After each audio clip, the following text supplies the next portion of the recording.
We'll go ahead and call this meeting to order at 5:45 p.m. Clerk, please call the roll. Alderperson Evans? Present. Hurt? Here. Barnes? Here. Swanson? Here. Parker? Here. Poulos? Here. Healy? Here. And Mayor Harris. Present. Would everyone please stand for the Pledge of Allegiance, and please remain standing for a moment of silence. I pledge allegiance to the flag of the United States of America and to the republic for which it stands, one nation, under God, indivisible, with liberty and justice for all.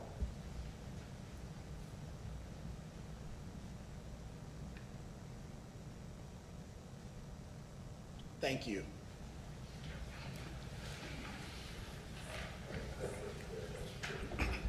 Agenda item 5. Thank you, ma'am. 5A, calendar year 2026 budget presentation.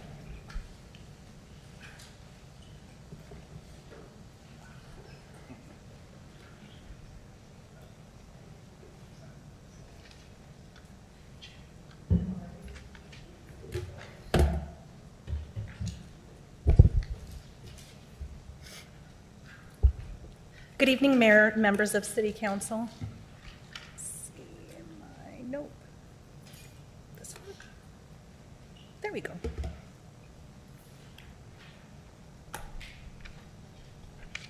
Before you this evening tonight is the overview for the 2026 budget. The main directive of the budget process is to present balanced budgets in all of the city's funds, and a balanced budget generally means that revenues equal expenditures, but there are exceptions that could include the utilization of a fund balanced surplus from the prior year, or if revenues exceed expenditures. Some of the city's funds have challenges in its management's goal to minimize financial impacts while continuing to provide high levels of service. And it's always our goal to keep financial responsibility and the city's financial policies in mind when developing the budget. It's important to preserve the current position while taking steps to strengthen the long-term outlook. A few key assumptions that were included in the budget were employer IMRF percentage increased to 6.28%, which is up from 5.81%. This is the preliminary rate. We won't have the final rate until the end of this month, so that'll be included in the first reading in December. Based on what happened last year, we anticipate that the rate will most likely stay the same. Police pension percentage increased to 1.26%, fire pension increased 2.29%, health insurance costs increased 7%, and GWI increases, which are based on applicable contracts, are between 3 and 3.5%. Just for transparency purposes, there is a typo on this slide. It's got AFSCME A listed at 3.5%. It's actually 3%, which is what we have included in the budget, is the 3%. Total proposed budgeted revenue for all funds is $144.1 million. The biggest revenue category is charges for services at $40.79 million, with the other category following at $36.94. The other category includes self-insurance premiums, employer portion of health insurance, employer retirement contributions into police and fire pension funds, and fleet payments from the different departments. State and local taxes represent the third largest category at $28.65 million, with property taxes at $24.29 million, or 17% for all funds, which includes all the TIF funds and the SSA. The majority of charges for services is in the enterprise funds for utility charges within the water, wastewater, refuse funds, and fitness center memberships and green fees within the Parks and Recreation Fund. State and local taxes, which make up $28.6 million, or 20%, is broken out on this slide. State income tax is at $6.6 million, sales tax at $4.2 million, and replacement tax at $4 million, which make up the largest portion of the state and local tax budget. Personal property replacement tax is expected to increase for 2026. However, with our typical conservative budgeting approach, we kept it the same as 2025. The next few slides will provide a 10-year history for the major state and local tax revenues. Through September, the city has collected $5.2 million for income tax with 3 months left to collect. Projections indicate collections of over $6.8 million. The budget for 2026 was $6.6 million. 2025 collections total $3.3 million with another 4 months to be recorded, so we anticipate projections at $4.6 million with a budget for 2026 at $4 million.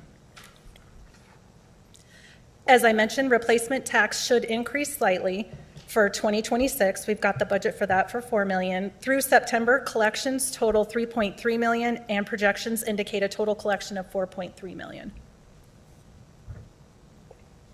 With gaming tax, the 2025 collections through September are just over $3 million. We have 3 months left to collect, which projections indicate $3.9 million, and that's what we budgeted for 2026 is $3.9 million. Local option sales tax, year-to-date collections are at $2.5 million with 4 months left to collect. Projections indicate it'll be over $3.6 million, and we budgeted $3.3 million. Municipal utility tax collections are at $1.5 million. We have 3 months left to collect. Projections indicate it'll be at $1.9 million. We budgeted $2 million for 2026. Food and beverage tax, year-to-date collections are just under $700,000 with 4 months remaining. Overall collections are projected to be just over $1.1 million, which is what we budgeted for 2026.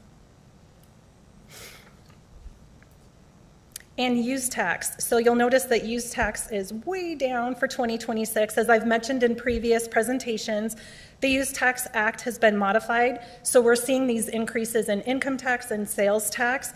Again, with our, where we don't budget, we budget very conservatively. Sorry, couldn't come up with that word.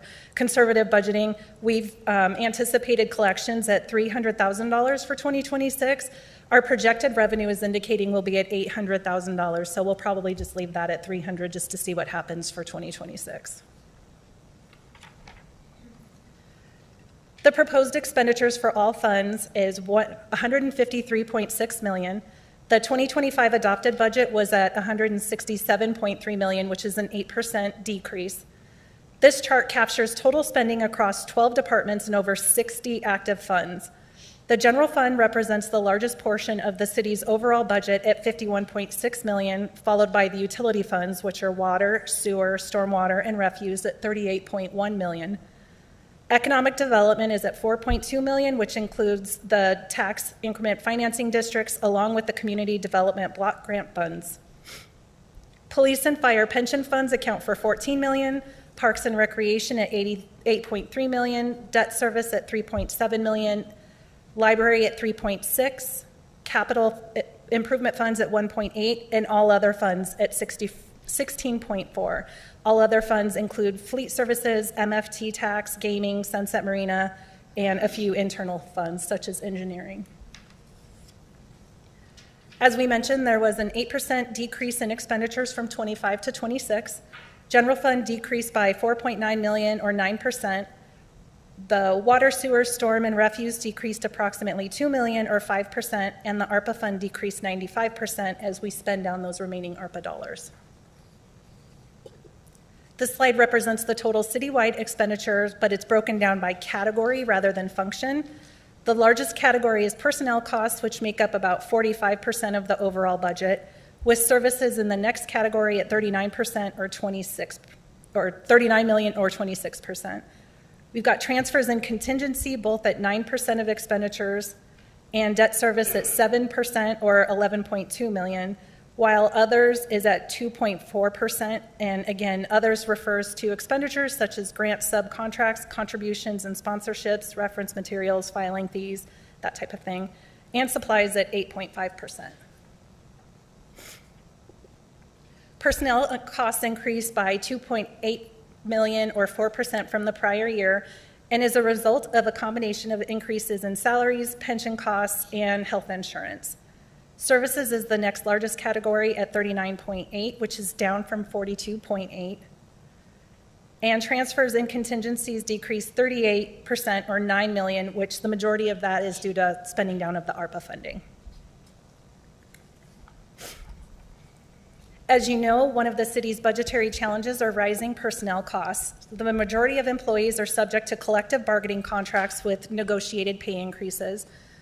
Police and fire pensions are state mandated, and the city stands by the obligation of 100% funding by 2040 with the pensions.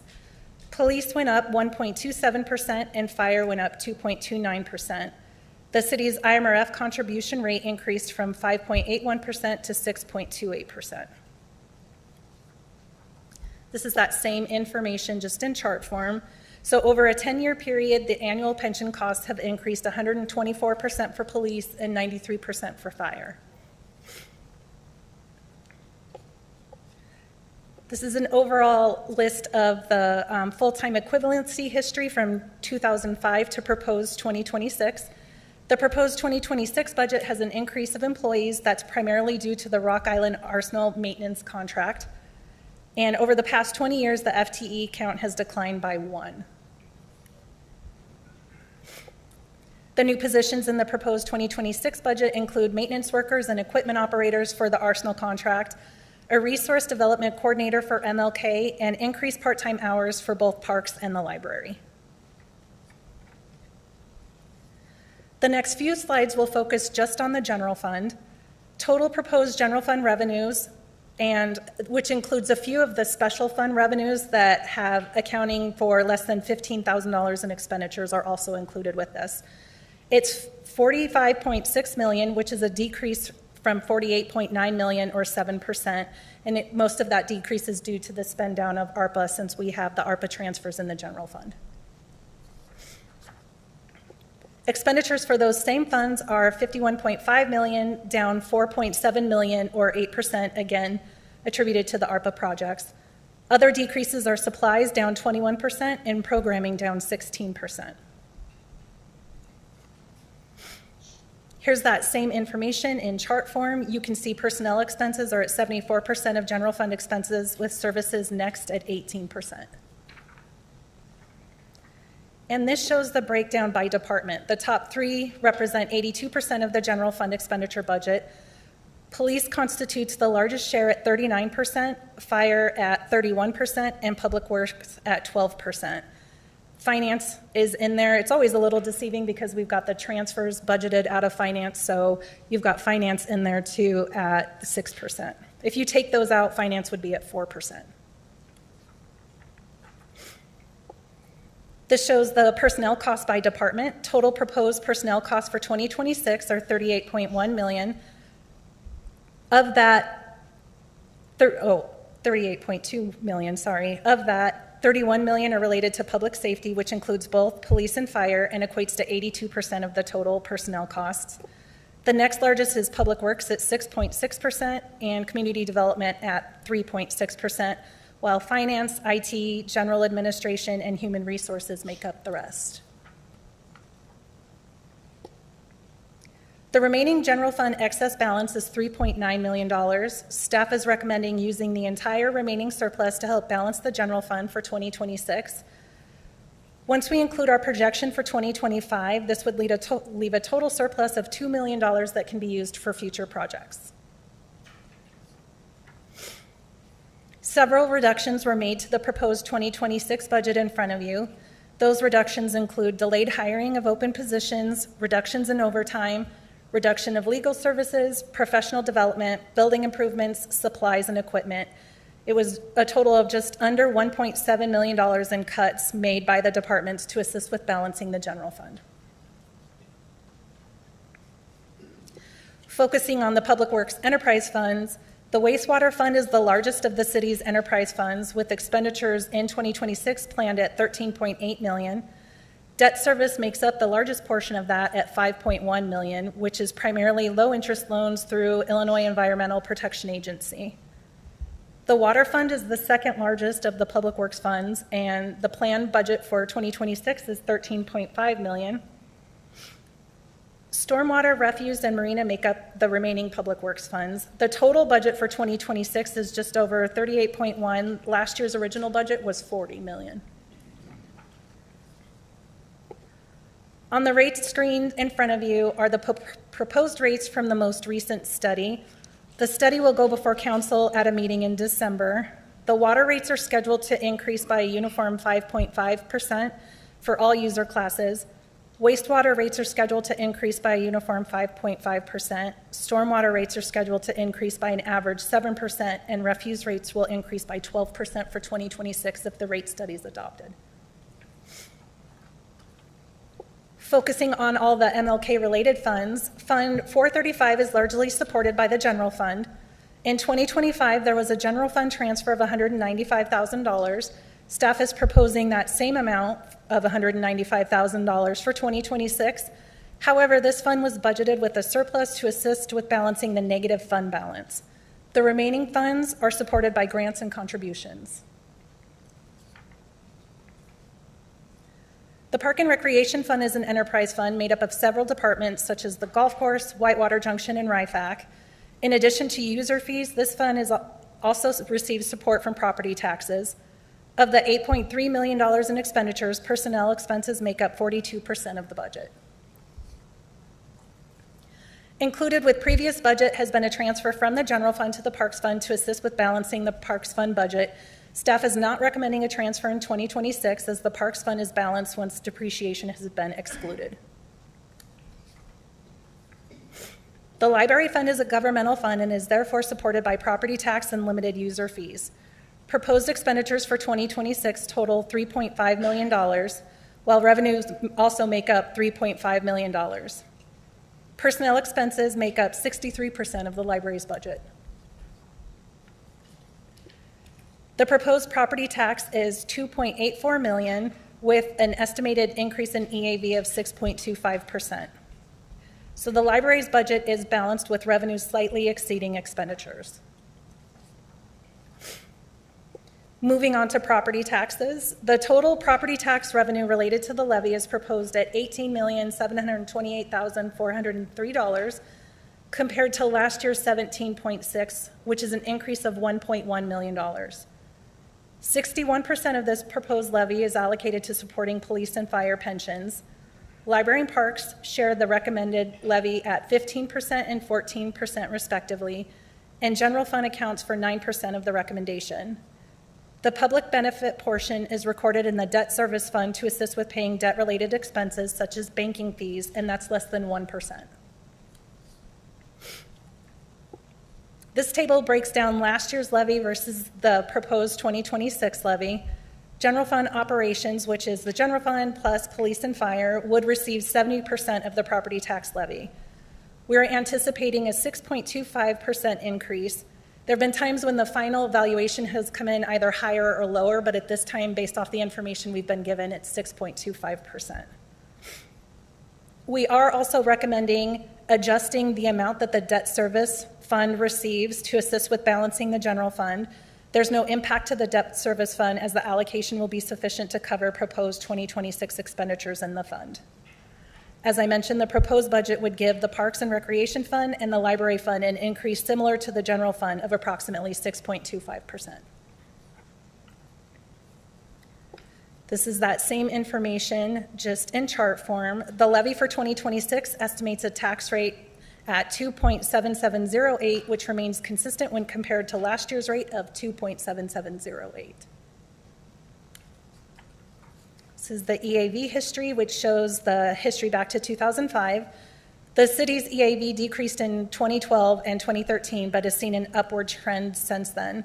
For 2025 tax year, the estimated EAV increased 6.25%, and just for reference purposes, the EAV increased 8.22% in 2024. There are 6 portions of our property tax levy. The last column depicts the proposed tax year levy of $18.7 million. Again, police and fire pensions are in red and green and are the majority recipients of the revenue. Showing the overlapping property tax districts, this shows the breakdown of the bill. The City of Rock Island's portion of that bill will be 23%. When combined with the library's portion, it'll be 27.1%. The largest portion of the tax bill is the school district, which has averaged about 51% since 2016. For this year, it's 51.6%. Each taxing district establishes their own levy, so it's important to note that the city doesn't have any control over what those levies are. Showing the same information with the city in orange and the library in light blue, respectively. As we usually do, we break it down so a typical homeowner can see what this increase would look like for their property. With the proposed city tax rate of 2.7708, the city's portion of the taxes on a $100,000 home equals $757. The table breaks down the amount by portion of the city's tax levy. The largest portion goes to the police and fire pension, then library and parks fund. For comparison purposes, the 2005 levy is shown when the rate was at 2.573. The tax rate has gone up $54 in the past 18 years, but there is no change from 2024 to 2025. You can see the increase due to the proposed allocation change from debt service fund to the general fund for 2026. At this time, the SSA is not proposing an increase to the tax rate. Leaving the levy the amount the same as 2025 will actually result in a decreased tax rate due to the increased EAV. On the screen in front of you is the list of community development and economic development sponsorships and contributions for various organizations included in the 2026 budget. We'll touch base about Quad City Arts in a few more slides.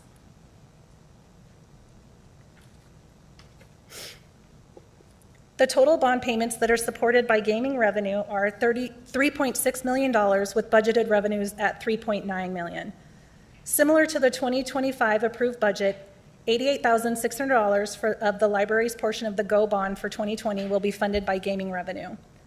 A transfer of no more than $500,000 will go to the general fund to assist with fleet amortization. This amount will most likely decrease based on self-insurance and other minor changes that will be made before we finalize the budget. We're actually anticipating this to be around $200,000, so it should just have a little bit of a surplus for 2026. Providing an update on the unrestricted ARPA funding, these are the projects that remain open and their balances as of the October 28th. And I've also included the remaining balance of the interest the ARPA fund has received.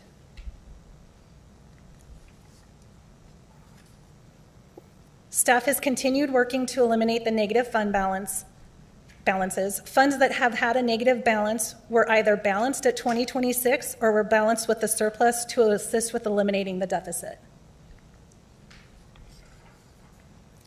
So as you've seen with the previous slide, some of our challenges are finding ways to balance those or overcome those negative deficits. Staff has continued working to get the balances cleared. The city has aging infrastructure and will need to replace water and sewer assets with population decline and long-term debt and liability. Some of the accomplishments that we've had, while negative fund balances are a challenge, staff has been able to slowly reduce the balances in the funds by adopting the current habit of balancing with the surplus. We're on the final year of ARPA funding and continue to use the funding in meaningful ways that have the greatest impact for the community. And with the software implementation, we're providing better access for residents and also finding greater efficiencies in current practices. As you all know, when you had your budget meetings with us, Todd has a four-pronged approach to balancing the budget, which is growing the tax base, augmenting the revenues, managing expenses, and focusing on priorities. As I mentioned, there were some reductions necessary to balance the general fund. Staff has been diligent with attempting to keep ongoing expenses to a minimum while continuing to provide high levels of service. There's still work to be done, which will hopefully incorporate City Council's goals. But I do want to thank the Mayor and City Council for your input in the one-on-one meetings, as well as the City Manager for all of his time and the numerous meetings he's had. And finally, would like to thank staff and directors for all the time that they spent on their budgets and making the requested reductions. Before we open it up to questions, I want to note there are additional considerations staff would like direction on. Similar to the 2025 budget, $4,500 has been added to the administration departmental budget for council IML conference fees. The Quad City Arts contribution has been increased from $22,500 to $30,000. Staff has also added the police department Panasonic Toughbook computers to the CIP budget. The current computers were supported for a 5-year period, and they will not be supported for 2026 without this purchase. There was also a request to add $25,000 to the budget for an emergency homeless shelter using ARPA interest, which has not been included in the budget at this time. Not included on this slide is the revenue request that was mentioned during the individual budget meetings regarding the implementation of a streaming tax. Based on the feedback that was provided during this meeting, or during those meetings, the tax was not included in the 2026 budget, but could be for first reading if council desires. As I noted, the top 3 bullets were added to the budget subject to council approval, but the last budget and the streaming tax have not. Staff is seeking direction from council on all 4 bullets along with the streaming tax. Moving on to the schedule, what's left in the schedule, we will be holding a truth and taxation hearing on November 24th, which is the next meeting. Following that meeting, the budget will be presented for approval on first reading, which is December 8th, and again for second reading on December 15th, so it can be adopted prior to the beginning of the budget year. And I will open it up for questions unless the city manager has anything he'd like to add. I just wanted to thank you and Brian for all your hard work on the budget and the many meetings that have been had with the staff and with the council.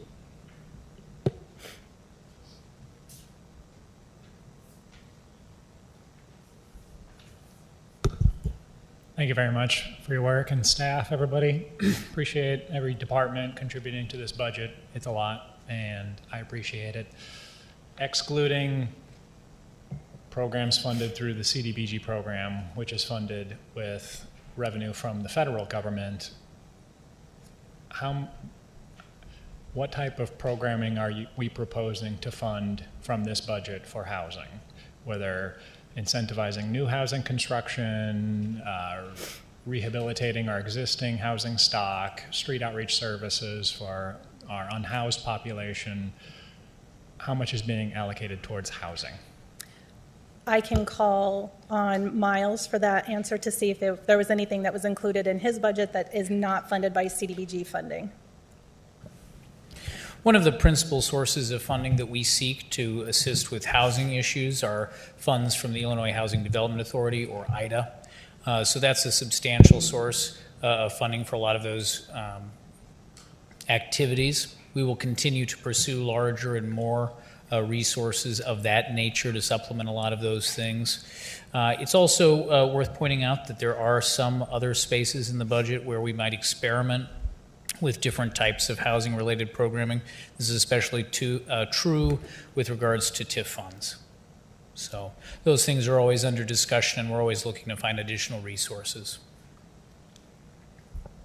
We also have the $450,000 in ARPA that we still haven't determined the final plan for, but that's earmarked for infill and new housing incentives.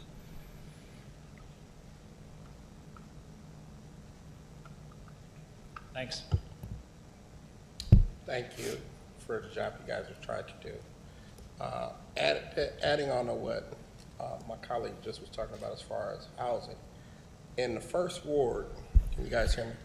In the first ward, we still have a lot of issues as far as streets that I really want to make sure that we actually get some kind of relief down there on some of those streets. I mean, it's been really bad down there for a while, and like I said, same with the vacant lots as far as getting new housing developments down there.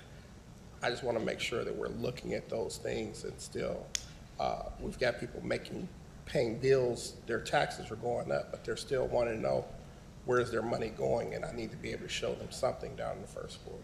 Okay, I understand. Could you go back to the rate increases and repeat those percentages? I didn't catch all that. Property tax rates? Oh, rate, water, wastewater. Oh, sorry, okay, Yeah. yes. Oh, right there.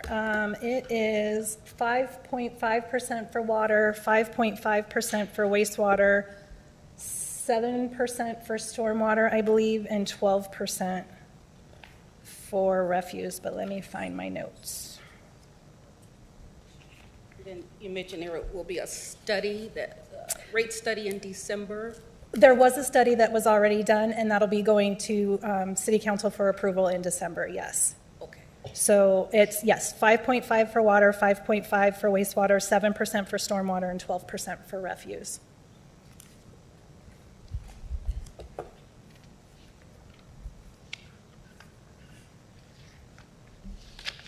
didn't have, well, I did have questions, but they were probably more reserved for budget workshops. So I guess my comment is that I hope in going forward, we will have those budget workshops, because this is the first time as a council we've been together to really, discuss the budget. And I don't think there's really, time to spend 2 hours tonight trying to go over, through the binder and through everything else. So just going forward, I think I would appreciate if we could resume having budget workshops. I know people don't like to spend a lot of time, but the budget is probably the most important thing that council approves. So to me, that's very important to have that. Okay. So, I just would agree with that. Then as far as the part where we're talking about these increases, I understand that there was a study done, but I would actually like to spend more time understanding what that study was or what it received prior to December. Okay. Because I need to be able to explain to my residents why they're getting those increases. Sure. Yeah, I will pass that along to the Public Works Department. They did the study. Thank you. one more. Could we get the budget workshop documents out on the website?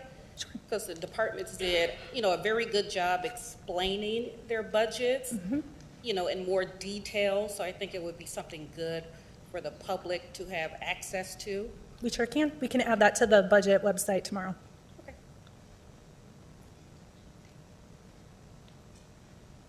Would council like to provide any direction on my clarification slide as far as the $25,000? For the emergency homeless shelter, I need to know if we should include that in first reading budget. I guess my question is, I don't think anyone's approached the city about an emergency shelter, and so I'm not sure where that money would go. Would it be going to a shelter in another city? I don't know, yeah. I would defer to Alderwoman Barnes for that response on the emergency homeless shelter. I just think it would be, whether it's going to be here in Rock Island or in Moline, I think, or any other city on the Illinois side, it's just good to be proactive and be prepared. Because I think when it was here in Rock Island, I think cities, or at least one city, made a contribution. So if we could at least reserve, $25,000, would be helpful. We can certainly do that. As you noticed, because it's in the budget, doesn't mean it's allocated. There has to be some kind of agreement that would have to come back before it was spent that would provide the details about the location and things.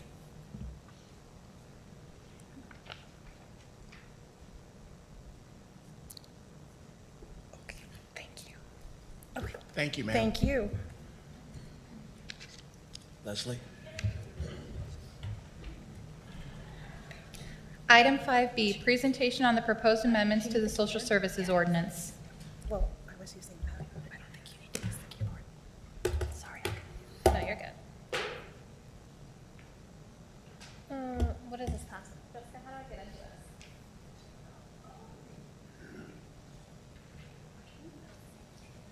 Oh, okay. Okay. You're probably good.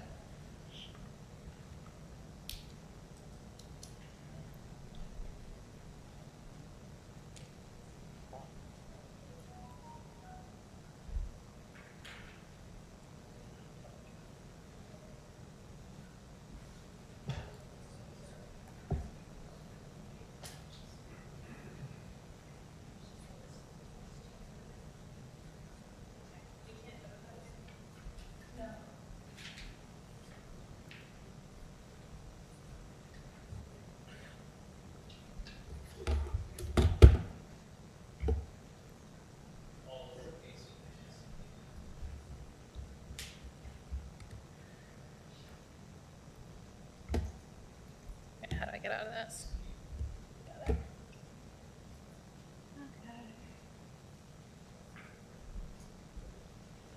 Okay. Don't actually. What? Okay. All 233 pages of yours?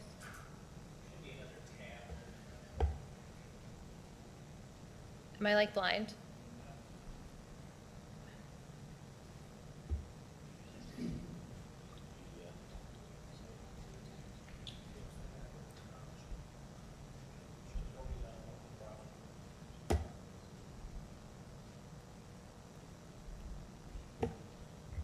In which browser? Edge? Sorry, thought it was just. Sorry. Good.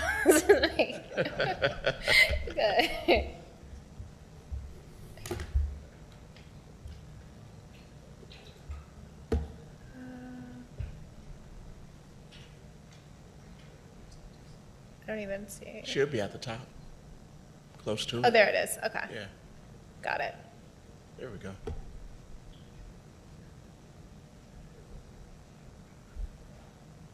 Okay. There we go. Yeah, we got it. Thank you for bearing with me. All right. So, as council is aware, I've taken the time to meet with a couple different social service providers, as well as kind of combining or listening to feedback that we got both from public comment as well as letters. I think you guys have all received copies of those letters. The purpose of that was to receive feedback from the service providers and to see what their concerns are. And then I drafted a memorandum for all of you, kind of laid out what their concerns were, what changes they're requesting. I received some feedback from some council members, but not all. And so today I really kind of want to figure out where there's a consensus among council for some of these changes. So that way, if there is consensus, if there's unanimous support in some of the amendments, I can package them together. If there's support for it to then be on the next agenda, we can do that. Where there's not unanimous consent, but there's still 3 council members in favor of it, or the mayor in favor of it, we'll then put those amendments on separately. You can be opposed to all the amendments, you can be in favor of all of them, but I kind of just need to figure out where people are at so we know how to go forward and to see whether there's strong movement to go ahead and put these amendments on the next agenda. So the first one is relatively minor. The first amendment is to section 8-568, and it just is elaborating on our purpose section. Some of the feedback we received was that we were treating homeless shelters differently from our other social service providers that receive licenses. So we are just kind of explaining why we have different requirements for those homeless shelters and putting that in the purpose section. That's going to give just a little bit more meat to it. It's important to note, while we've gotten some criticism about requiring or additional requirements for these for the homeless shelters versus other social service providers, other municipalities with similar ordinances only require licenses for homeless shelters. So again, we just want to try to expand upon that purpose section to explain why we've got those separate requirements. So again, not changing the substance of the ordinance at all. Is everyone okay with that change, or is there any feedback you'd like to provide at this time? And again, I want to kind of go one by one, and I want to receive feedback as we go, so it's not waiting until the end. So feel free to make any comment that you wish. Just a general head nod in favor of, okay, perfect.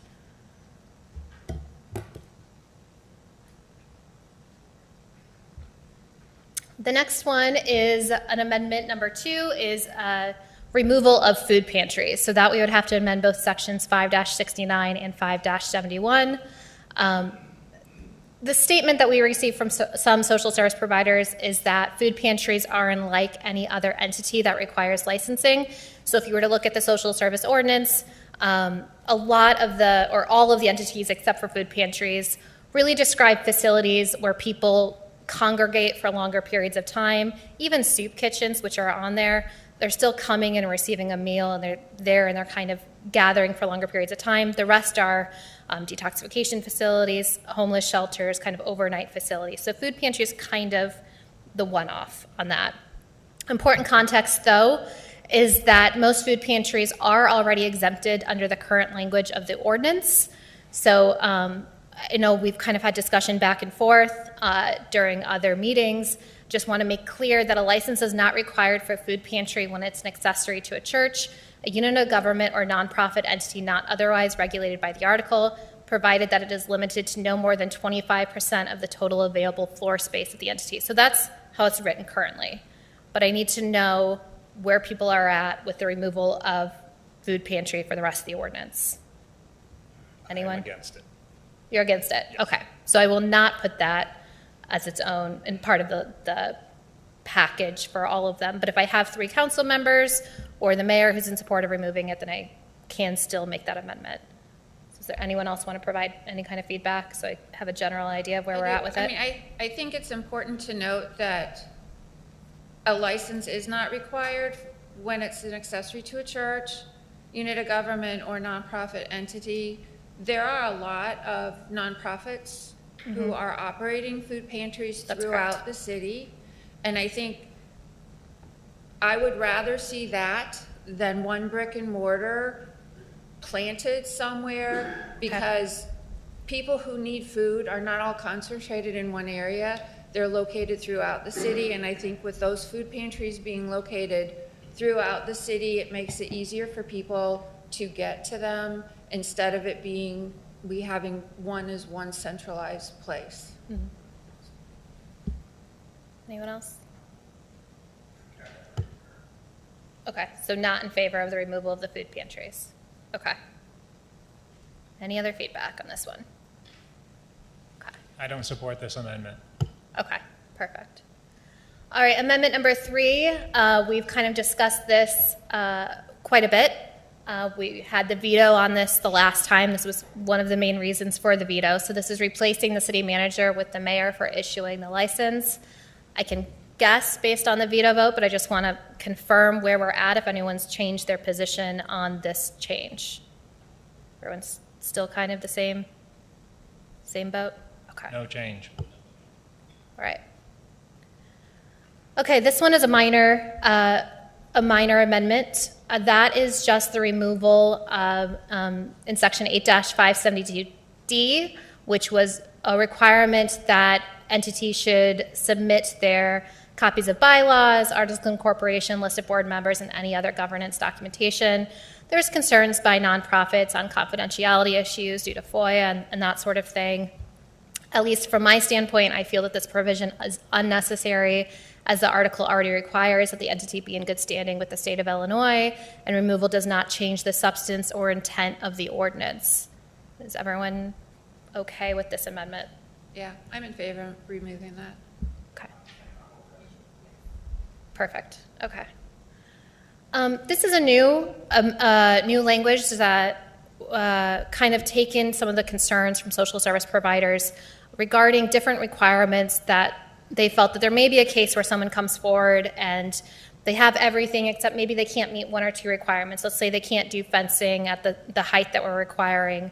And so what this would be is a creation of a new provision in the ordinance, which basically it almost works as a special use permitting process.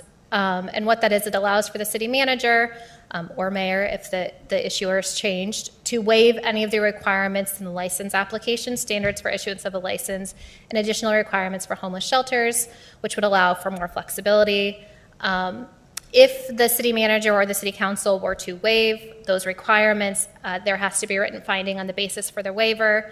And then it's important to note that, let's say the city manager, if he's the one issuing the license, denies a request for a waiver, that denial can be appealed to the city council as part of the appeals process.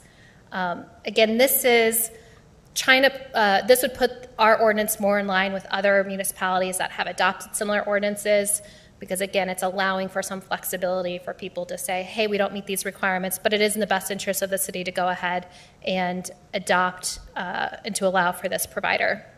Important to note, we kind of already have something like this when it comes to homeless shelters. We kind of have that balancing test and what's in the best interest of the city, and no one factor is determinative. But this really just clearly spells it out that it's not just for that, but also the contents of the application itself. So is everyone, again, It's not saying that we're saying, no, you don't have to meet any of the requirements. It's just kind of allowing for that flexibility when there's a good case to do so. Okay. Leslie, if we include this change, does that open up, if we were to deny somebody but give somebody else a waiver, does that open up a situation where those that are denied can say that we're making arbitrary decisions or something like that? I mean, if we include this sort of waiver, I mean, why would we waive this person? Why Sure. would we waive the requirements for this person but not this person? And I think it's going to be a case-by-case basis. This just gives us the flexibility to waive the requirements when there's a good reason to do so. So I hear your concern, to which I would say is I think that this is giving individuals more due process affordability. It's giving them more flexibility. They could say the city is not behaving arbitrary, right? Your concern is that we're behaving arbitrary by kind of requiring these strict requirements. We're saying, you know, there is a good cause to kind of waive those requirements in certain situations. So again, it's similar to how we are with zoning, with special use permits and that sort of thing. It's really just allowing for that flexibility so we aren't being so black and white and arbitrary in some of the requirements. Okay, I'm fine with the amendment. You're okay with the amendment? Okay, then I will package that with the unanimous package. This next one, again, I think it's minor in nature, but I think that I am in support of this amendment.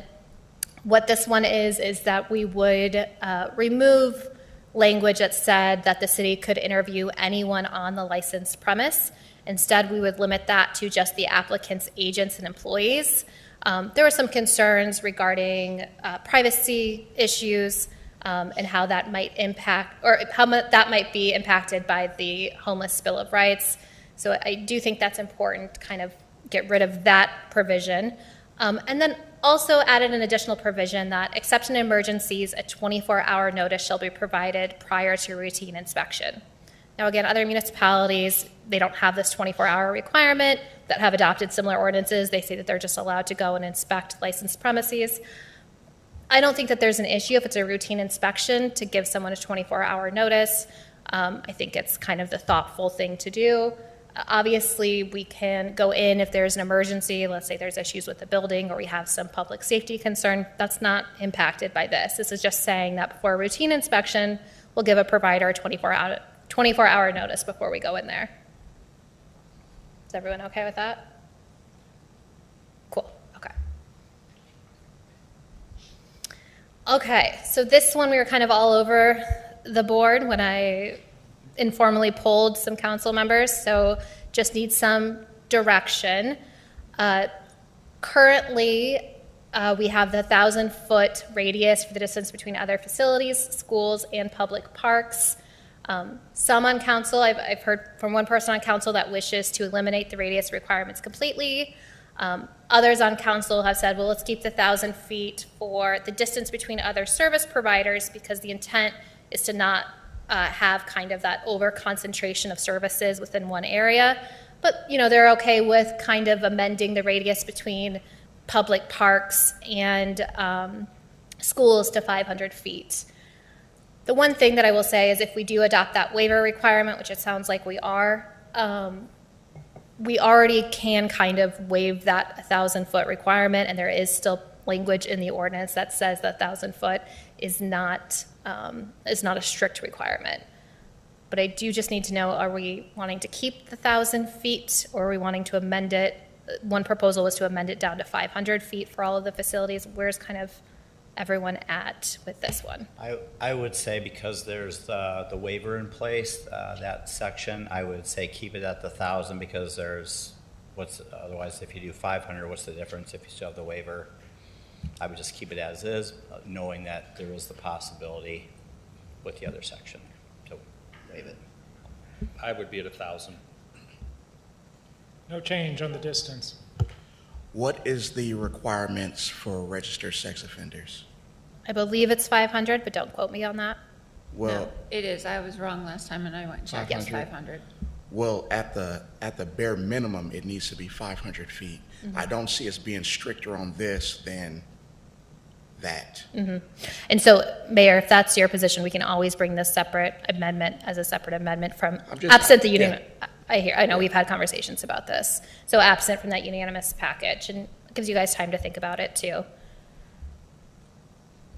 I guess I'm in favor of the 1,000 feet. We've already done a waiver with the third place because they're closer than that, so, you know, we have done that before.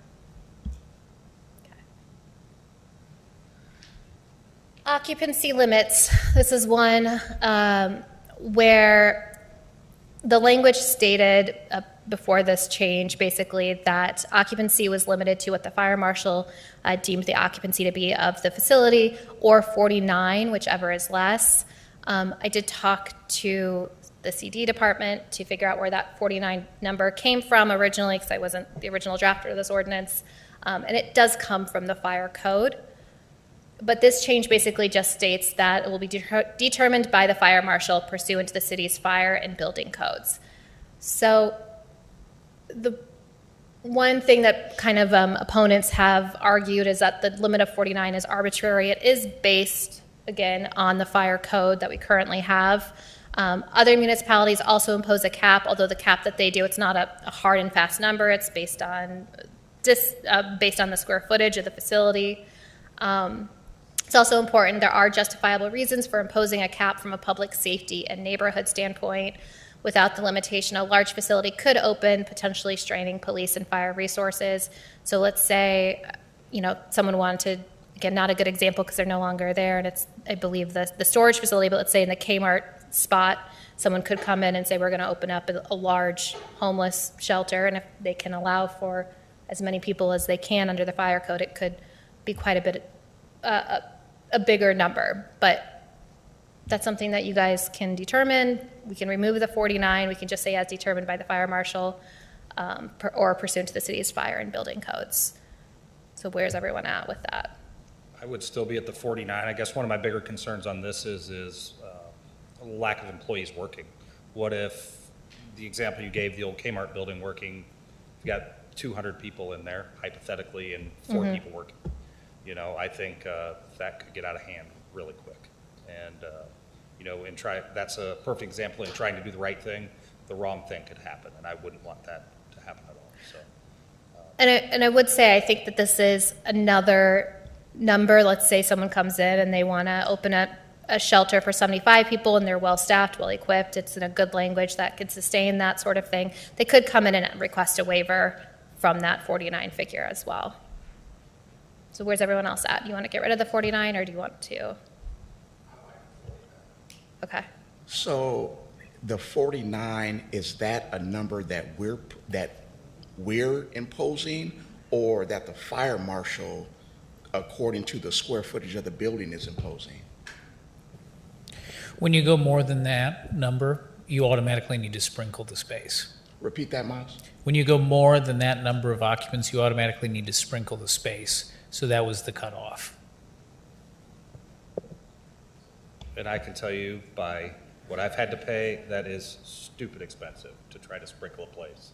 So if you look at the third place, I could only imagine just in that small neighbor or in that small area to try to get that sprinkled, and where it'd have to come from would be tens, maybe $100,000 just to do that for no reason, when if we capped it at 49, they wouldn't have to.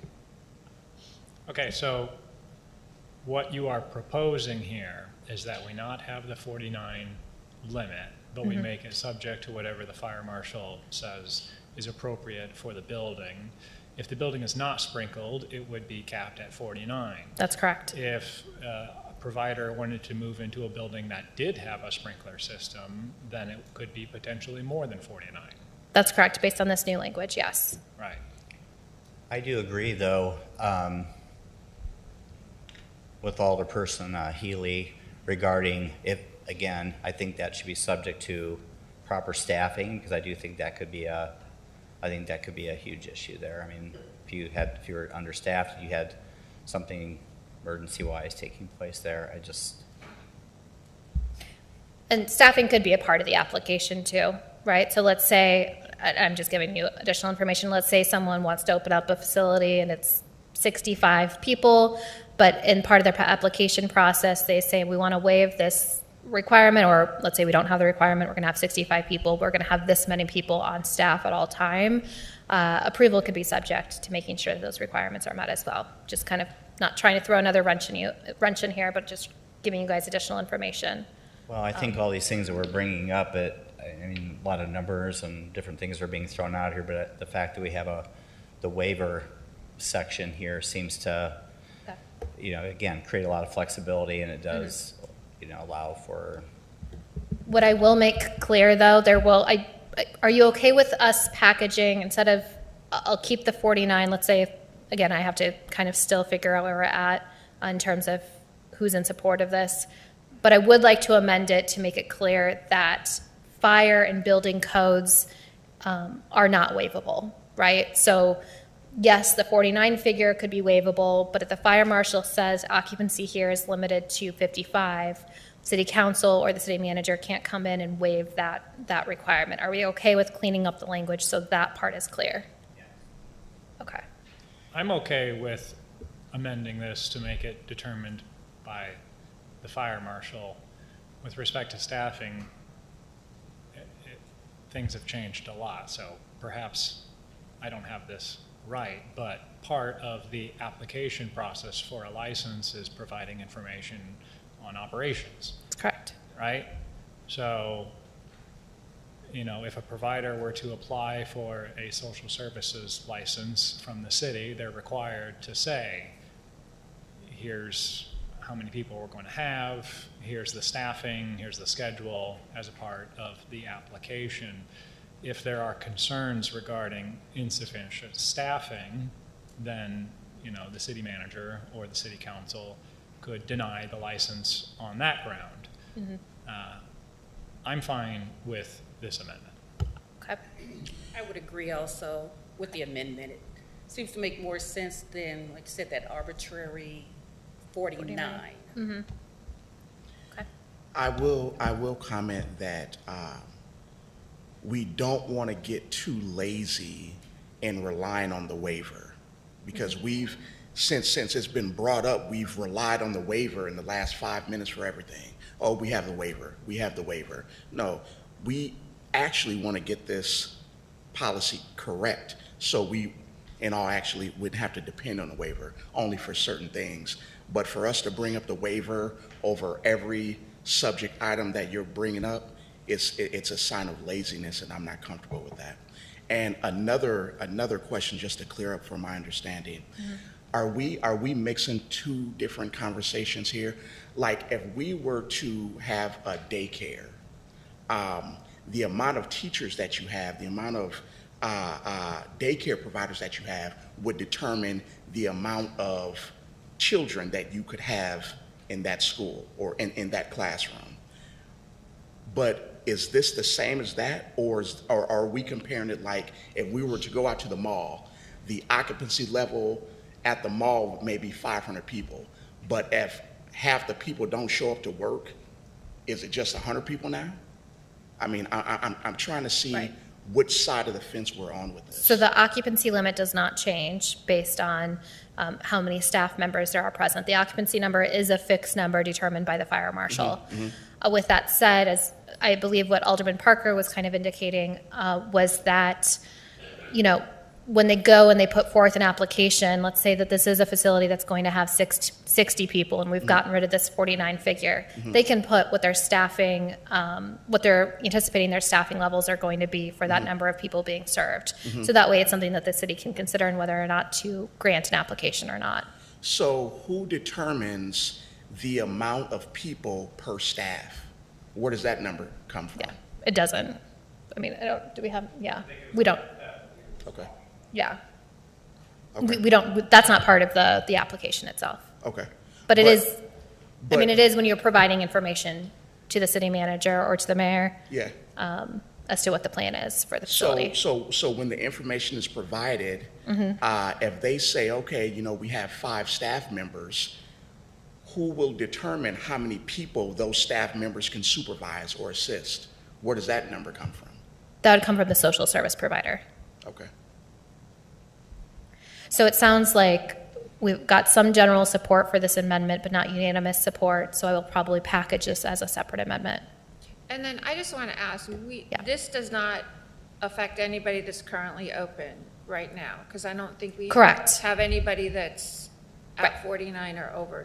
Yep. So I just want to make that clear because I've gotten a lot of comments about how we're shutting people down and we're Yep. taking things away. And so I just want to make it clear that this does not affect Every anyone right existing now. provider is grandfathered into the ordinance, and they do not have to meet some of these requirements. But occupancy limits already exist for all of those Correct. uses, just like this room has an occupancy limit of 99. Yeah. Right. Leslie, can you back up to number 7 on Yeah. the distance? So the mayor wanted 500. So 500 will all that be- around. So will that be presented? Yes, the mayor, so in order for something to come on the council agenda, I need 3 council members in favor of it, or the mayor to request it be put on. The intent for today was to try to figure out if there was consensus to package some of these amendments as one amendment, so we're not having 13, 14 separate action items. So right now, I don't, the consensus seems to be from some people to keep it at 1,000, and then the mayor is requesting 500 feet. So if we were to make that amendment, it'd be packaged as an individual amendment for 500 feet for every single facility. Or for, I'm sorry, for the facility requirement, the school requirement, and the parks requirement.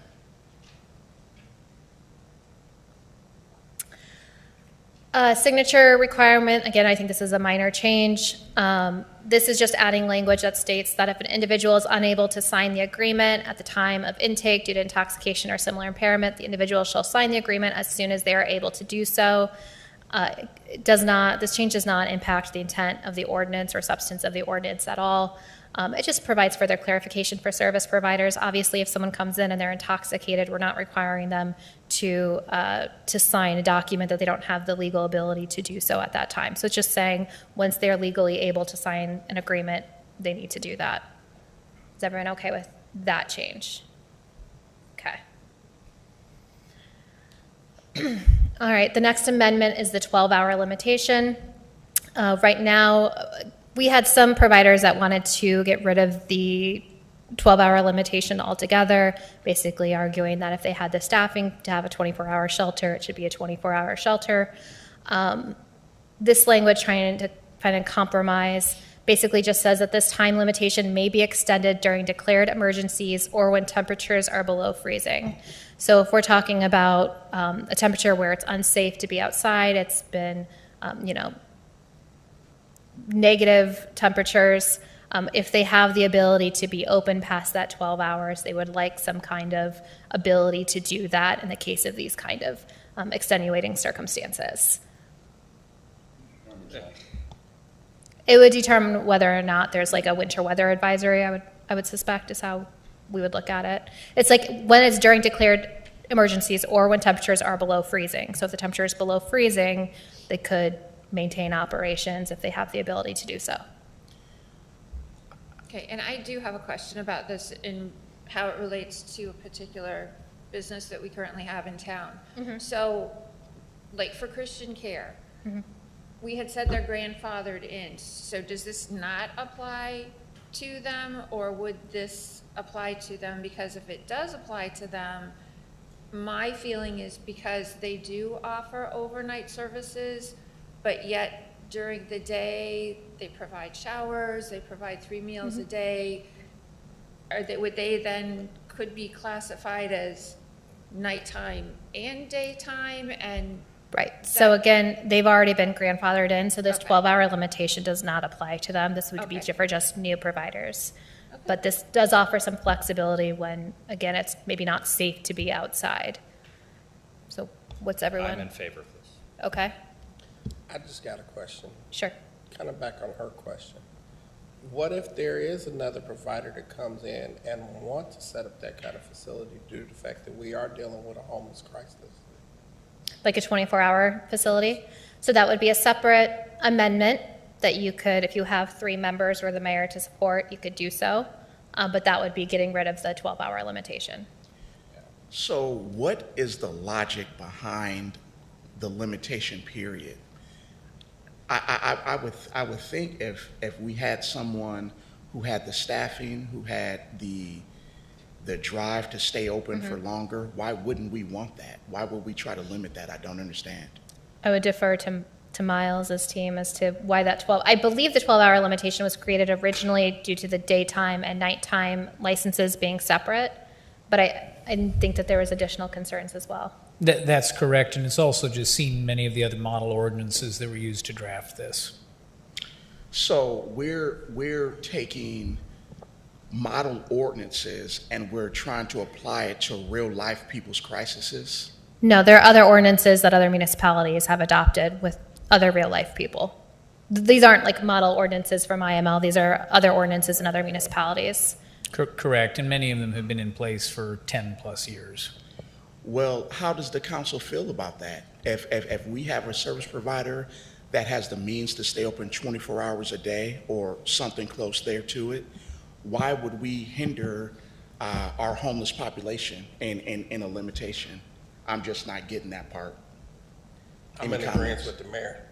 Any comments? This should be, it should not be any limitation period. If they need a daytime, now I'm going to refer to the waiver. If they need a daytime license or a nighttime license, they should be allowed to operate any way they so choose, if it's in appliance with everything else that we're laying out here. But just a limitation on the amount of time that they can be open during the day, it looks like we're doing a disservice to the homeless people. I'm actually in agreement with that. I think that, I mean, what's the point? I mean, if they're, if they have the ability and the staffing and they're already in place anyway, then otherwise, then I think we create a bigger situation if we're like forcing people out onto the streets trying to, take care of themselves other ways, and there's already an open. Is that a unanimous, or are other people still in favor of having the 12 hours? I don't know. Okay. I think that it's worth, I mean, we're sort of legislating on nobody's presented this idea, right? I mean, we're trying to figure out what to do with a hypothetical that hasn't happened here. I can see a situation where neighbors of a 24-hour facility may not like that with a constant presence. I see the valid point in what you're saying. I don't know. I think I'm fine with the amendment as you have presented it here to make the limitation may be extended during declared emergencies or when temperatures are below freezing. If a provider would like to open up a 24-hour facility in Rock Island, I'm open to a conversation about that and us revisiting it at that point or at that time. But I think it is deserving of a more robust conversation than what we're having right now with getting, I mean, it really just, I mean, a lot of this I think would depend on where it would want to be located and starting there. So I'm okay with what's been presented here, but I'm not okay with eliminating it in its entirety. Okay. So I will just package that amendment separately. Yeah, because I think my feeling is I mean, I kind of agree. There isn't anything being put forward right now. I mean, this is a hypothetical, but I do feel that, for a daytime shelter, a 12-hour time frame is fine. For a nighttime shelter, 12 hours is fine. But if you have an entity that's going to offer both daytime and nighttime, then I would like to look at how do you put both of those together to allow that facility to operate longer. And just so I can understand how I'm going to package this, are there 3 council members that are in support of keeping the 12-hour limits with this added language, or is it just Alderman Parker and Alderwoman Swanson? Okay, so instead I will put forth an amendment that will be packaged separately where we get rid of the 12-hour limitation completely.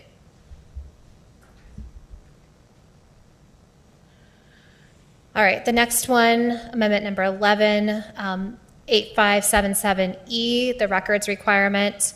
Just adding that red language at the end, which says, "But such records shall not be subject to inspection by the city absent lawful process." So this basically, oh, I'm sorry, another part of that should be read as well. We used to say that, or the original language states that they should supply a list of individual names of those that are staying at the shelter. What this now does is eliminate that language and provides that it should just be demographic data. Again, there's privacy concerns from social service providers. And that also the language there about lawful process, that would include things like a court order or a search warrant. So we're saying they need to still maintain those records. We're not going to require them to turn over those lists of names. We just need the demographic data. But should there be a lawful court order or search warrant, that those records would be subject to inspection. So again, just kind of respecting everyone's individual privacy rights. Unanimous? Okay. Okay, amendment number 12, licensed medical providers. Adding language at the end of this amendment, which states that nor shall it prohibit shelters from contracting with or permitting licensed medical providers to provide on-site care. Based on the language of the ordinance as it's currently written, I don't think that the language currently prevents this from happening. It just states that these entities should not provide medical care if they're not licensed to do so. But there was nothing about disallowing other entities to come on to the site to provide care so long as they're licensed. But there's some concern among providers.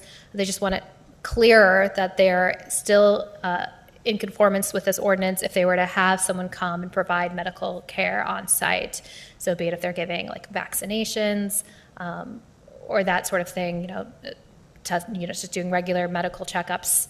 As long as they are licensed by the state to do that. Is everyone okay providing that clarification language? Yes. So as a provider coming into this, who is going to ensure that certain things such as HIPAA, authorization of care, signatures, so is the provider going to be making sure that they're doing That's between the protocol? That's between the provider and the licensed medical provider. I'm sorry, that's between the social service coordinator and the licensed medical provider. The city is not involved in any of that. We're not requesting any of those medical records. Just saying that if they're having someone come on the premise, that they need to be a licensed medical provider. So it would be the responsibility of the licensed medical provider. Does the city hold any liability if any of those things are not adhered to? I don't believe so, no. I'm fine with this amendment. Speaking of licensed professions, it's my understanding that social work is a licensed profession in the state of Illinois. What's that? I'm sorry. Being a social worker is a Yes. licensed profession in Illinois. Does anything in our ordinance similar to this, where you can't give medical treatment absent being licensed by the state of Illinois, do we have anything that says you cannot provide social work as defined by what the license of social work is? You have to be a licensed social worker in order to be able to provide social work within these facilities. I don't believe we have any of that language in the ordinance. No. Thoughts Well- on including that? Go ahead. I mean, it's not one of your amendments here, Sure. but this is a licensed profession in the state of Illinois for a reason. And these facilities are having social work taking place. I think that we should make sure that providers are making sure that people providing social work are licensed. Sure. Is everyone else kind of in favor of that? I have no. So are we talking about social work professionals or medical professionals? So we're talking about two separate things here. We Okay. were talking about medical professionals. I think everyone was kind of on board with that revision. What Alderman Parker was describing was that through the state of Illinois, in order to practice social work or to provide care, you have to have a license through the state. You have to go through like continuing education credits. You have to make sure that you're qualified. So what Alderman Parker is requesting is an amendment that states that if you're providing social services on site, that they also be licensed through the state. Okay. Now, that wouldn't hinder any service provider from having the ability to have volunteers, would it? They would not be able to provide social work as defined by the state legislation that regulates social work Yeah. unless they were a licensed social worker through the state. I mean, like street outreach workers, like the Downtown Alliance people, that is not within the scope of work as defined by state legislation for social work. Okay. There's specific, this is what social work is, and if you're going to do this, you have to be licensed. Volunteers could pour a cup of coffee or, Yeah. whatever, but they would not be allowed to provide social work as the defined scope. I would argue there's probably, I don't actually know if there is. If there isn't, there should be language in the social service ordinance that talks about how every entity should be in compliance with state and federal law. So they would already fall under that if they were doing social work on site and they weren't licensed social workers. They would not be in compliance with state law then. But again, I don't know off the top of my head if we've got kind of that catch-all provision. We always have that catch-all Yeah. provision I assume. for exactly this kind of reason. So that, it would be taken care of under that, but I'm happy to also provide an additional clarifying language where we detail that. I mean, if we're going to rely on the catch-all, then we don't need to add this amendment. Well, the reason that we're adding this amendment specifically, again, I think this amendment is a little unnecessary, but there's no issue with us providing it. It's just providing that clarification. Right now it was saying that, yes, there's no, you cannot provide medical care if you're not licensed to do so. So yeah, that language kind of is already a catch-all, but making it clear that they can still contract with other licensed medical providers to come on and provide care. Similarly, if they wanted to contract with social workers to provide care on site, they could do that as well. Yeah, I would just like it included explicitly in the ordinance. Okay. Is everyone else okay with it being included explicitly in the ordinance?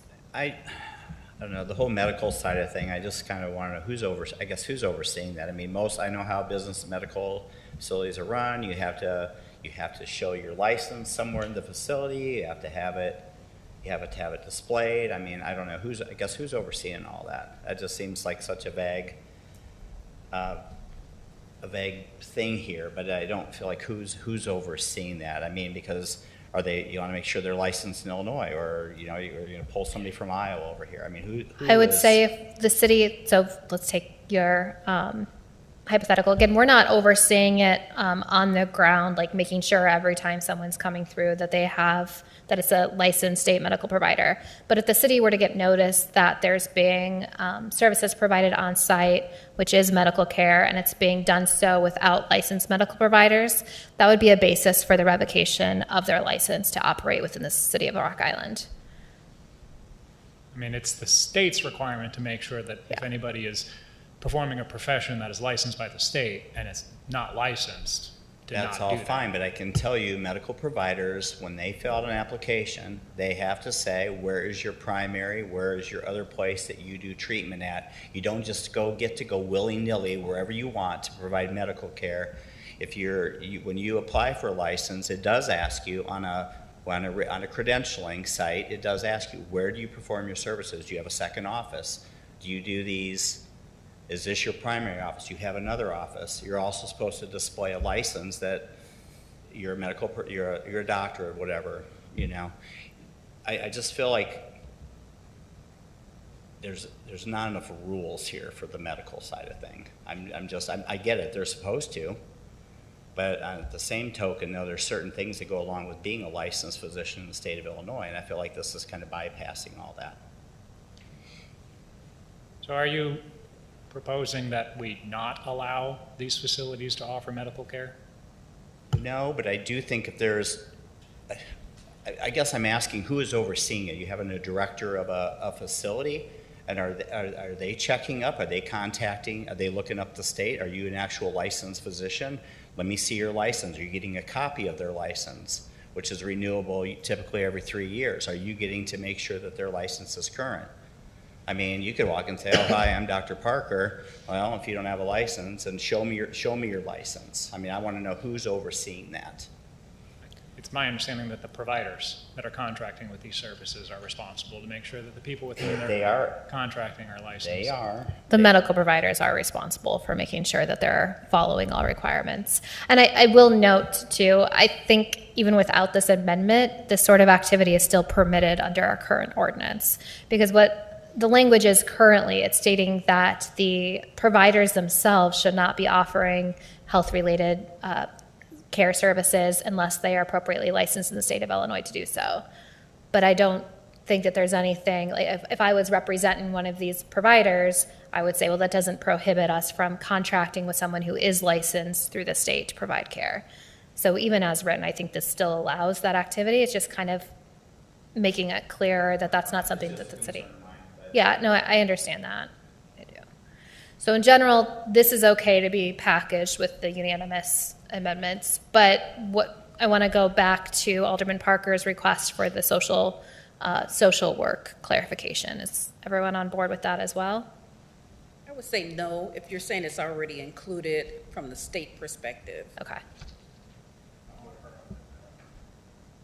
Okay.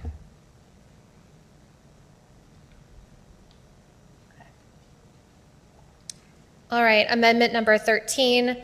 It currently is written that no owner, operator, or manager shall knowingly allow a shelter occupant to bring weapons, alcohol, or unprescribed drugs into the shelter.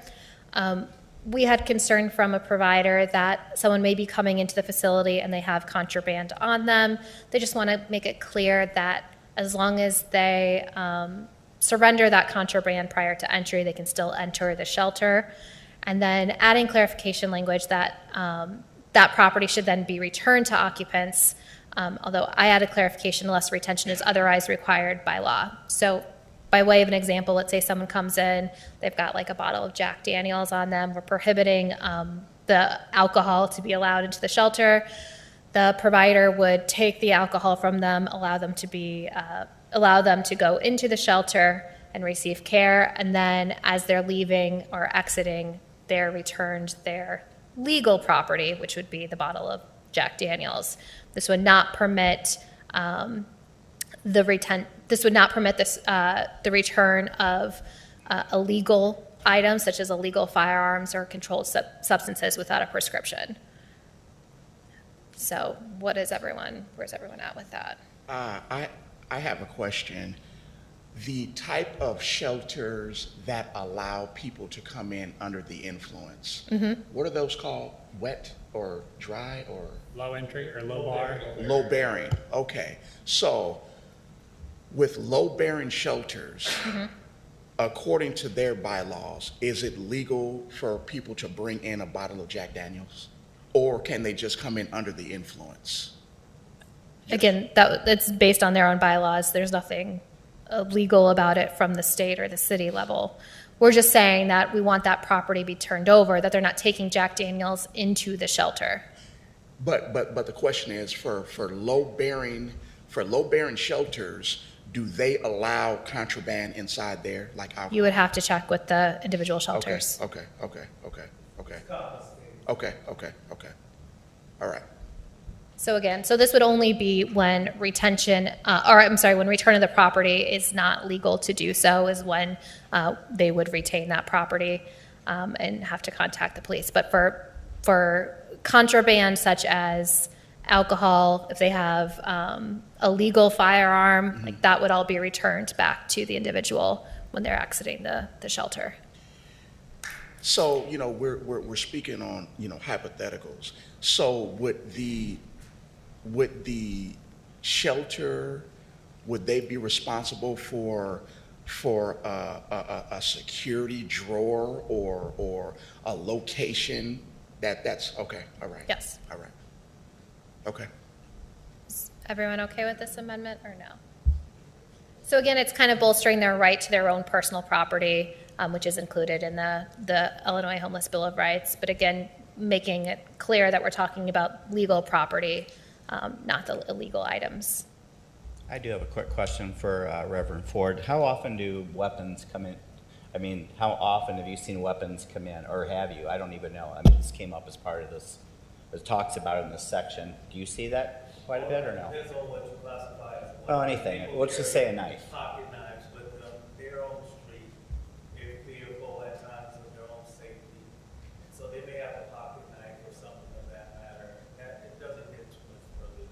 Okay, just a question. Thank you. So that's okay to be part of the unanimous package? Okay. All right, last one, the appeals process. This appeals process that we currently have is similar to many of our appeals for our ordinances, but there was a request to kind of allow for an applicant to expedite that process. Let's say that they're wanting to open up a shelter in the winter time. They don't want to wait the 37 days it could take to get an answer on their appeal. So basically just saying that the applicant can request an expedited hearing, which is 15 days, or the next council meeting, whichever is sooner. Is that okay? So still allowing them that time. If they want to get an attorney, they can get an attorney, still allowing that 30 days plus the 7 days, but allowing them to kind of expedite that process as well. Yes? Okay.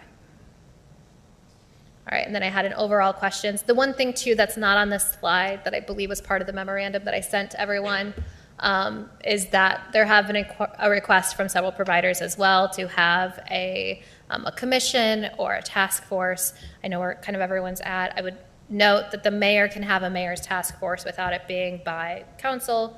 A formal commission would require the creation through city council, and I would put that as a separate amendment. I'm not doing it through this process because that's going to take some time if that's what you guys want to do, but I'm just putting it out there for you all to digest and think about. I don't need any direction at this time on that. Okay, so I think I've got several then. What I'll do is package for the next meeting kind of the unanimous ones, and then the ones where maybe I've got the mayor's support or 3 council people's support, I'll package them as individual amendments. So that way, if you want to vote for the unanimous consent, but you have an issue with some of the other amendments, there's not an issue there with taking them out of that unanimous package. Everyone okay with that?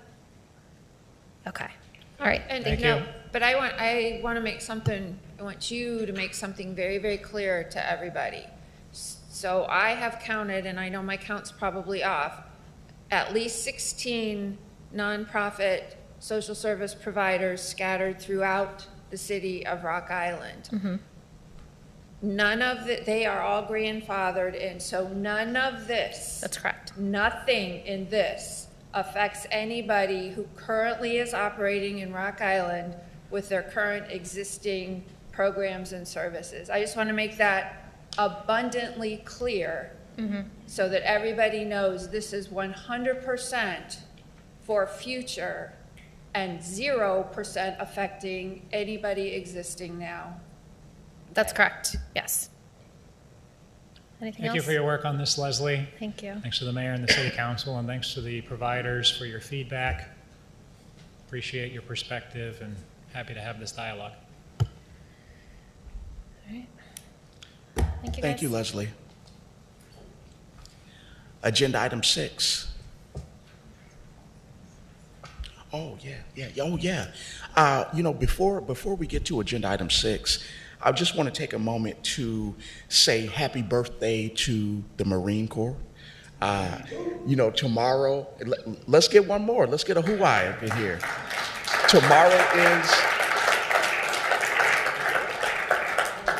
Tomorrow is Veterans Day. I would like to give a special thanks for his service to Alderperson Mark Poulos. He is a Vietnam vet. Tell us a little bit about it. What? Close? Okay. Well, he's a veteran, and I know Dr. Ford. I know he's a veteran as well. Do we have any other veterans in the building? Yeah, Ron, I see you back there. Hey, a big round of applause for all of our veterans. Thank you for your service. Thank you. Okay, agenda item 6. Certificate presentation to Chad Motti, 2025 Snow Rodeo Champion.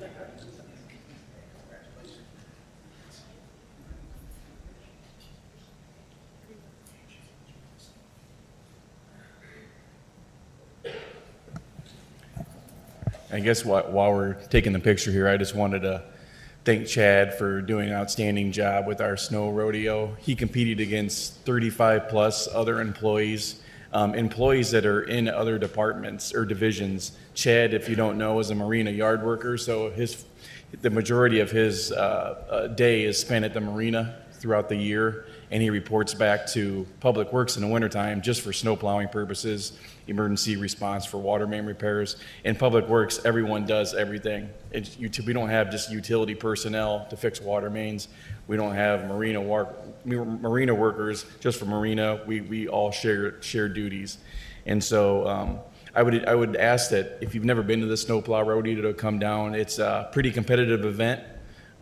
They take it pretty serious. There's two things that Public Works guys like: the Snowplow Rodeo and the lunch that follows after it. So, but it helps them with their. It's a three-purpose event. It has an obstacle course, it has a written test, and it also has a pre-operation inspection to find faults in the truck before it goes out for service or on the road to start their plowing. So, but Chad is a 16-year employee with the city and represents the city well. So I just wanted to thank him. Yeah, thank you, Chad.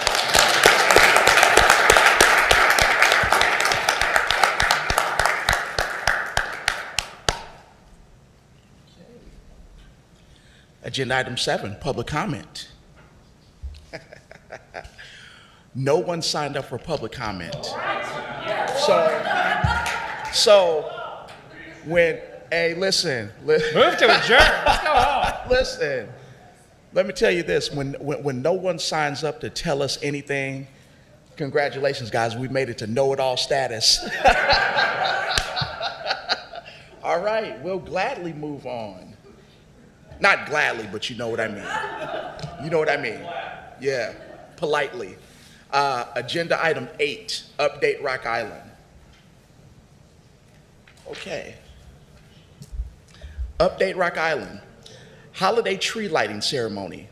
Join us for the 2nd annual holiday tree lighting ceremony in Arts Alley next Wednesday, November 19th at 5 p.m.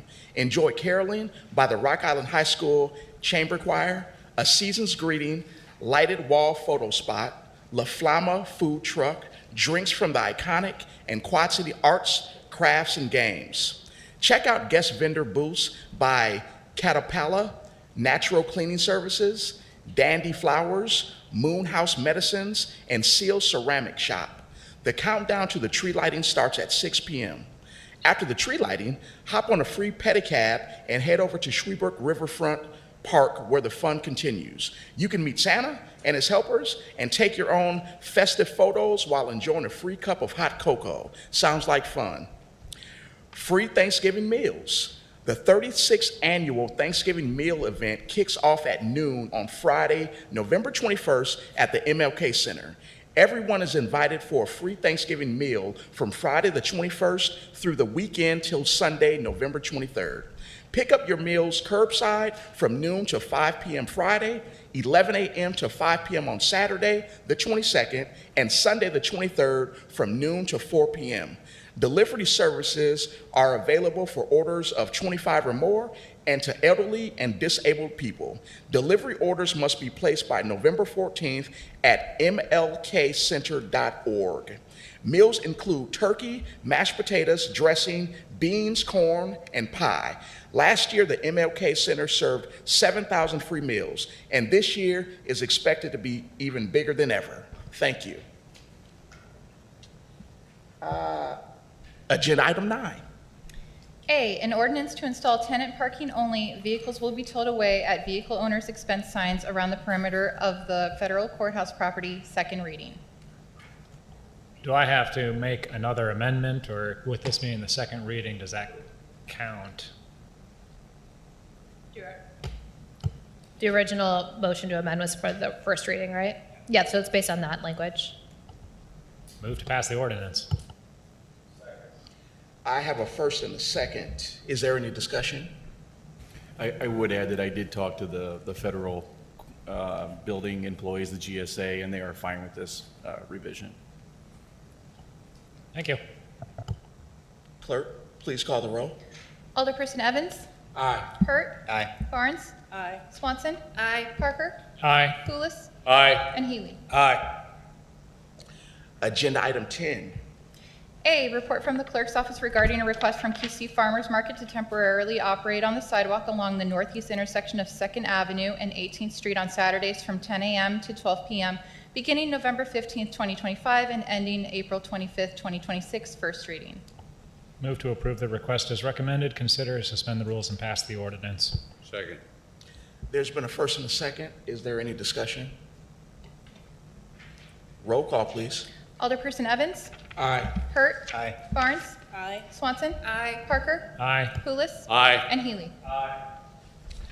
Agenda item 10B. Report from the Traffic Engineering Committee regarding a request to remove residential parking zone on the east side of 31st Street from 14th to 15th Avenue, first reading. Move to consider, suspend the rules, and pass the ordinance. Second? I have a first and a second. Is there any discussion?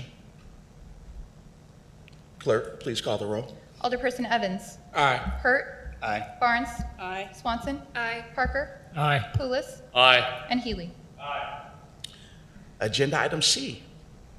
Report from the Traffic Engineering Committee to ban parking on the east side of 13th Street West from 91st Avenue West north to the 90th Avenue Court West cul-de-sac, first reading. Motion to consider, suspend the rules, and pass the ordinance. Second. It's been a first and a second. Any discussion? Roll call, please. Alderperson Evans? Aye. Hurt? Aye. Barnes? Aye. Swanson? Aye. Parker? Aye. Pulis? Aye. And Healy. Aye. Agenda item D.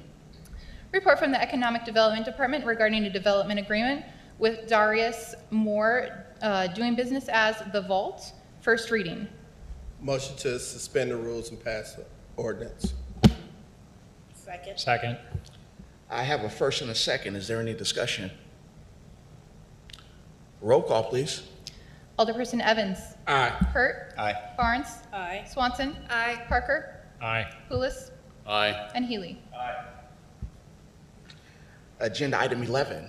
Consent agenda items A through F.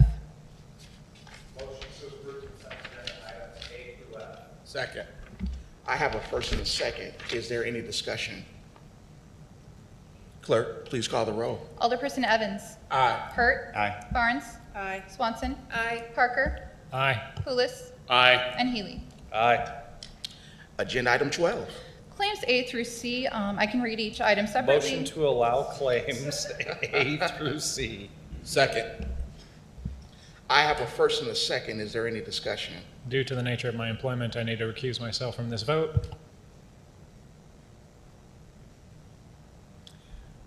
Any more discussion? Roll call, please. Alderperson Evans? Aye. Hurt? Aye. Barnes? Aye. Swanson? Aye. Pulis? Aye. And Healy. Aye. Agenda item 13. 12D. Oh, excuse me, I'm sorry.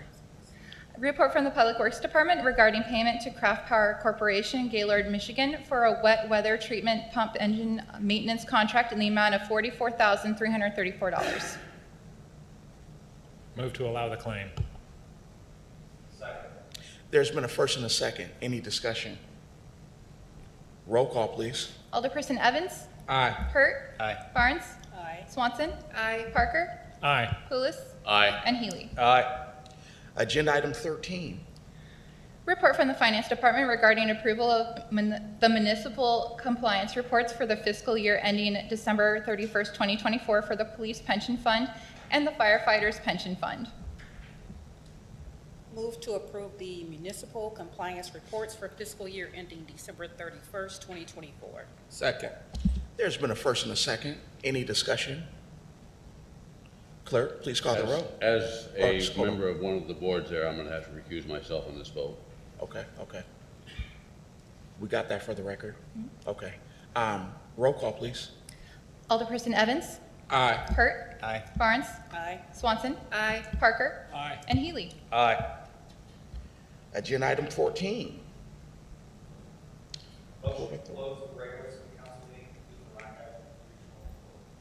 Second. All in favor, say aye. Aye. All opposed? Okay. We do not have an update. Okay. Motion to exit the Rock Island Regional Port Authority and reconvene the regular city council meeting. Second. First and second, all in favor, say aye. Aye. All opposed? Okay. Agenda item 15. Does anyone have any other business to discuss? Yes, since tomorrow is Veterans Day, the Veteran Homes Project construction is underway. Well, at least the dirt is moving. Yeah, I was at McDonald's earlier. I seen it. Yeah. After discussion, I did have a meeting that was scheduled for the 17th. I think the city did a great job with their meeting last week, that I want to just continue with that. So I'm going to cancel the ward meeting at the King Center on the 17th. And tomorrow is my birthday. Oh, happy birthday. Happy birthday, Glenn. Last Monday was my birthday. Oh, happy birthday, Ms. Barnes. Happy birthday. Happy birthday. Any other business? I do like the discussion we had today about the social special service. You know, that people give us a bad name and say we don't listen, but, you know, we actually truly do, and we're trying to do the right thing. So thank you guys all for all of this input and feedback as well. So appreciate it. Yeah, thank you, Council. Thank you. Agenda item 16. Motion to adjourn. Hey, all in favor? Yeah. All opposed? Meeting is adjourned.